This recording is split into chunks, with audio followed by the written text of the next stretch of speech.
Guys, mala flagship gaming phone na to pero yung presyo niya pang mid-range lang. Ito nga pala yung Nubia Neo 5 GT. May gaming triggers na, meron pang built-in na cooling fan. Napaka-cool pa ng design. Ilang araw ko na rin gamit to at gusto ko rin i-share sa inyo yung naging experience ko dito. Tara, let's go! Yo, what's up guys? I'm Rael De Guzman. Welcome back to my YouTube channel. So, meron na naman tayong panibagong smartphone na re-reviewin. And kung titingnan nyo, ang ganda guys, oh. Tingnan mo, napaka-futuristic nung itsura ng phone na to. And alam nyo naman yung isa panahon ngayon, nagtataas na lahat ng presyo, gas, may energy crisis. Siyempre, sa pagpili ng smartphone, kailangan maging mapanuri din kayo. And alam naman natin, pati smartphone nagtataas na rin ng presyo. So ngayon, itong gaming smartphone na to, sa presyo na below 20,000 pesos, sa tingin nyo, is sulit nga ba? So natin patagalin pa, tara, pag-usapan na natin to. So pumunta muna tayo guys sa build quality ng phone na to. Meron tong glass front. I'm not sure lang kung anong klase ng protection yung nilagay dyan. And meron din siya syempre na plastic frame. And yung kanyang sa likod naman guys, hindi ko sure kung plastic or glass yan. Kasi wala akong makitang accurate na specs ng kanyang body sa internet. Pero yung likod niya is, ayan no, medyo fingerprint magnet. Pero kung makikita nyo, yung design niya is tinatawag na Cyber Mecha design. Tapos ayan no, yun lalo nagpaangas dito, may mga RGB light siya. So para talaga siyang ROG phone na, alam mo yun, yung mga mamahaling gaming phone. And then syempre andyan yung kanyang built-in cooling fan. Tapos sa kabila, yung exhaust din. Tapos sa bandang kanan, andyan yung kanyang gaming triggers na may 550Hz touch sensitivity, I guess. Tapos red accent na power button and then volume rocker. And then pagdating sa baba guys, ayan kung makikita nyo, may speaker, Type-C port, mic, and then dual SIM tray. So, wala siyang micro SD slot. And then, pagdating naman sa mismong kaliwa, ayan, yung exhaust lang mismo nung cooling fan. And then, sa taas, yung another mic. Yung kanyang pangalawang speaker, guys, is nasa earpiece. So, stereo speaker din siya, which is paparinig ko rin sa inyo mamaya. So, yes, kung usapang design, guys, panalo sa akin itong smartphone na to. Kasi kung titignan nyo yung likod niya, completely flat. As in, wala talagang mga camera bump or kung ano-ano nangyayari sa back. As in, ang linis tignan, no? Sobrang flat. Kahit yung sa harapan niya, wala masyadong nakaangat na screen or what. Meron siyang kasamang screen protector na parang plastic lang, pero tinanggal ko na. So, ngayon, malinis siya tignan. Tignan nyo naman, guys, oh. Completely flat talaga siya. And ito yung gusto ko dito kasi pag binababa ko sa table or what, hindi siya yung parang nagwawabble. So, maganda talaga yan na walang camera bump itong phone na to. And alam nyo naman yung design niya, talagang pang-gamers na pang-gamers. Talagang astig, hindi siya yung kagaya ng ibang mga phone ngayon na sobrang boring. At least ito, napakaangas yung datingan ng design niya. Actually guys, na-unbox ko na rin itong phone na to, pero pakita ko pa rin sa inyo yung box, yung kanya mismong box. Ang ganda guys, oh. Talagang for gamers siya. And then, pagkabukas mo niyan, ito yung mismong Nubia Neo 5 GT na box. So, syempre, pagkabukas mo, ayan, kompleto. So, sorry guys, puro ano na siya, plastic. Kasi nga, na-unbox ko na talaga siya. So, ayan yung laman niya, syempre, yung mismong unit, which is yung gamit ko na ngayon, ayan, si Nubia Neo 5 GT. And may kasama siyang hard plastic case. Maganda rin yung kanyang kasamang case, oh. And then, syempre, pin ejector, ayan. And then, some paperworks, ayan. Makikita nyo, some paperworks. And then, syempre, yung kanyang charging brick na 80 watts. And yung kanyang charging cable na, ayan, Type-C to Type-C. So, pumunta tayo sa display ng phone na to, guys. Meron tong 6.8-inch AMOLED na display. Ang nagustuhan ko dito, ang nipis nung kanyang bezels, tapos pantay lahat sa chin, sa taas, pantay lahat nung kanyang bezels, and meron na rin itong 144Hz off-screen refresh rate. So, as in battery smooth talaga pag nag-scroll-scroll ako. Tapos nagustuhan ko dito, maganda naman yung pinuproduce na color nung display niya, matingkad. Siyempre, lalo kung nanonood ako sa kung anumang social media platforms, masarap manood dito kasi nga naka-AMOLED, bright yung color, and yung mga blacks is deep blacks. So, maganda yung display niya.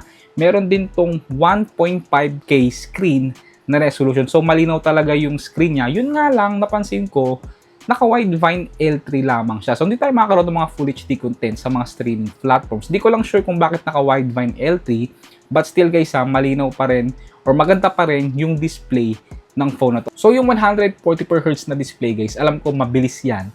Pero mabilis din makakain ng battery yan. So, sa display settings, ayan, kung makikita nyo, pwede nyo naman i-adjust to 90Hz, 60Hz, pwede rin. Or kaya naman 120Hz, or auto switch refresh rate. Ako palagi kong pinipili yung auto switch. Or kaya naman, pag gusto kong sagarin sa 144Hz, para mas maramdaman ko yung bilis ng display niya. And then, pagdating naman sa peak brightness guys, kaya nito up to 4,500 nits of peak brightness. So kung usapang display brightness, wala akong problema guys ha. Kahit nasa labas ako, kahit direct sunlight, kitang-kita ko yung display ng phone na to, walang problema. Okay, so actually guys, itong phone na to, meron siyang tatlong variant. Si Nubia Neo 5, which is yung base variant. Si Nubia Neo 5 Pro 5G. And then itong gamit ko, si Nubia Neo 5 GT. So, ang presyo nito guys, meron siyang 8256 and 12512GB na variant. So, si 8256 guys is priced at 17,999 pesos, habang si 12512GB naman is priced at 19,999 pesos. So, kung ako sa inyo, mas okay pa rin itong nasa akin, which is si 8256 na nasa 18,000 lang. Pero guys, ang maganda dito kay Nubia Neo 5 GT or yung Nubia Neo 5 series, sa launch day nila is mas mababa yung presyo. Kagaya nitong si Nubia Neo 5 GT, kung yung urig price nito is 18,000, sa launch day guys, nasa around 16,000 lang to 17,000. And syempre may mga vouchers pa kayo. So mas makakamura kung bibili nyo siya ng early bird price. Sa pang nagustuhan ko sa phone na to guys, meron siyang built-in na virtual assistant. Ayun yung pangalan niya guys, si Damien. Pwede mong i-customize or kung anong gusto mong gawin dyan. And napaka-cute niyan tignan, di ba? Tapos, isa pang napansin ko dito, ang daming AI features ng phone na to. Yun yung napapansin ko sa mga smartphone ngayon guys. Pinupush talaga nila yung mga AI features. Kaya na lang yan, no? AI wallpaper, live translator, Google Translator, ang dami guys, puro AI. And pinaka nagustuhan ko sa AI niya syempre, yung Google to search. Kasi pag kinilik mo ng matagal yung sa baba niya or home button, mag-circle ka lang ng gusto mo na nasa screen. And then lalabas na yung information nun. O diba, ganun siya kabilis. Ayun maganda rito guys, lalo sa mga student, makakatulong yung mga AI features ng mga smartphone ngayon. Other features na nagustuhan ko sa phone na to guys, no, naka Wi-Fi 6 na rin siya. So mabilis yung connection ko sa Wi-Fi syempre. Naka Bluetooth 5.4 and meron na rin tong IP64 dust and water resistance. So syempre, again guys, meron siyang built-in na cooling fan na pwede mo naman i-on sa settings or i-off kung talagang hindi mo naman gagamitin. Pero I suggest na i-on nyo lang palagi yan, lalo na kung heavy apps yung ginagamit nyo. So kung makikita nyo yung kanyang cooling fan andito, and then sa kabila yung kanyang exhaust. So dati guys, yung mga ganyang built-in na cooling fan, nasa mga mamahaling gaming smartphone lang yan. Then pagdating naman sa connectivity guys, pag nasa labas ako, since naka 5G na rin siya, mabilis naman yung kanyang connectivity. Kahit anong SIM yung isalpak ko dito, mabilis yung kanyang mobile data usage. And kung usapang social media browsing guys, para mas makatulong for multitasking, meron din tong split screen na pwede mo naman siyang galawin. Madali lang siyang i-set up. And syempre, meron din siyang floating window. So, mas maganda yun lalo na kung mahilig kayo mag-multitask. Kahit sabay nakabukas yung mga apps, guys, is wala akong nararamdaman na kahit anong lag. So, usapang processor, guys, this is powered by MediaTek Dimensity 7400, which is, alam nyo naman yung processor na to, guys, is built for budget gaming smartphone. So, okay, mag-expect na sobrang lakas ng smartphone na to. Malakas siya, pero hindi siya kasing lakas syempre ng mga flagship level na smartphone. Yung kanyang GPU is Mali G15MC2 and ang kanyang RAM is 8GB of RAM na LPDDR5 and meron siyang 256 of internal storage na UFS 3.1. So, mabilis-bilis na rin yung kasi nga naka-UFS 3.1 na rin siya. Okay, so usapang gaming, nagustuhan ko dito syempre, meron siyang game space na pag pumasok ka lang syempre, pwede mong ma-optimize or kalikutin yung mga games na nilalaro mo. So, kung usapang gaming, for example, sa Call of Duty, na-try ko siya gamit yung gaming triggers. Maganda rito guys maganda yung sensitivity or yung vibration or haptics nung kanya mismong gaming triggers kasi meron siyang 550Hz touch sensitivity. So, maganda talaga pa naglalaro ako. Ramdam na ramdam ko. So, para talaga akong nasa loob ng games. Ganun kaganda yung gaming triggers niya. So, kung ikaw talaga mahilig maglaro ng mga shooting games or kahit ano pang games, may enjoy mo to lalo na kung meron siyang gaming triggers. And yes, na-try ko siya sa iba't ibang klase ng games. Kahit sagad yung graphics guys, kayang-kaya naman niya. Lalo sa Call of Duty guys, kung player ka nun, may enjoy mo rin. And tinry ko rin siya sa Racing Master. Masarap din dito maglaro ng mga racing games. Alam niyo yun, kahit matagal ako naglalaro, hindi ako nakakaramdam ng kahit anong may overheat kasi nga meron siyang cooling fan. So automatic yan pag pinunta mo dun sa game space, nag-o-open na rin mismo yung kanyang built-in na cooling fan. So in short guys, itong phone na to, kahit gamitin ko siya pang magdamagan sa games, is wala akong problema. As in, super smooth, walang FPS drop, and alam niyo yung kahit nakasagad yung graphic, kayang-kaya niya. And kung talagang ikaw gamers, tapos naghahanap ka ng budget na gaming smartphone, guys, promise, isa to sa mga marerecommend ko sa inyong gaming na budget smartphone. So, tinesting ko na rin siya guys sa Antutu benchmark, and yung kanyang score is umabot ng 1 million plus. So grabe, malakas talaga tong phone na to. Plus, yun nga no, yung kanyang breakdown points is ito rin, no, di ba? So maganda rin yung kanyang breakdown points dito sa Antutu benchmark. So again, hindi pang flagship, pero tingnan nyo naman, para sa presyo, malakas na rin itong smartphone na to. Sa pang speaker guys, meron tong dual stereo speaker na may DTS-X Sound Ultra, no? So maganda siya. And yung speaker niya andyan sa baba, ayan, kung makikita nyo. And then yung pangalawa niyang speaker is nasa earpiece. So paparinig ko sa inyo yung audio gamit tong yung alam niyo, yung video ko dati na Nubia Neo 2. Ang tagal na niyan guys ha. Pero paparinig ko sa inyo yung audio, which is tuwan-tuwa pa rin talaga ako. 1,000 pesos, no? Or 10,000 pesos exactly, no? Na meron ng gaming shoulder triggers, o, diba? Tapos yung kanyang chipset na Unisoc T820, promise, mas malakas siya sa mga nakasanayan natin na budget or... So yun yung nagustuhan ko sa speaker niya guys, malakas.